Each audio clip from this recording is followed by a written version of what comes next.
বলছি দাদা, এই যে বাচ্চাদের নিয়ে একটা প্রচারের ছবি ভাইরাল হয়েছে আপনার, এবং সেটা নিয়ে তৃণমূল নির্বাচন কমিশনে কমপ্লেন করছে, বলছে যে বাচ্চাদের নিয়ে এভাবে প্রচার করা যায় না, কি না, বলবো? আমি তো বাচ্চাদের নিয়ে প্রচার করিনি।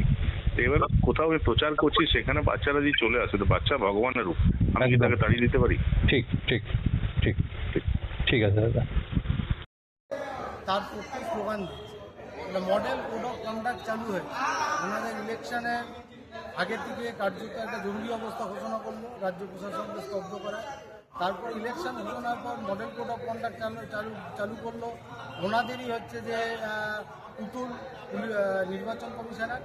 সেই মডেল কোড অফ কন্ডাক্টে একদম ক্লিয়ার ভায়োলেশন করছেন উনি, বারবার ভায়োলেশন করছেন। আমরা কমপ্লেন জানাচ্ছি।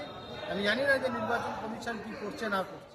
আমরা দেখব একটা নির্দিষ্ট সময় পর্যন্ত নির্বাচন কমিশনের ভূমিকা, তারপরে আমাদের অন্য কোনো রাস্তা বা অন্য কোনো ভাবনা, যা হচ্ছে যে আমাদের সংবিধান আমাদের যে সমস্ত রাইট দিয়েছে, রাইটের মধ্যে কী কী রাইট আছে আমাদের ভেবে দেখতে হবে। বারবার মডেল কোড অফ কন্ডাক্টে ভায়োলেশন।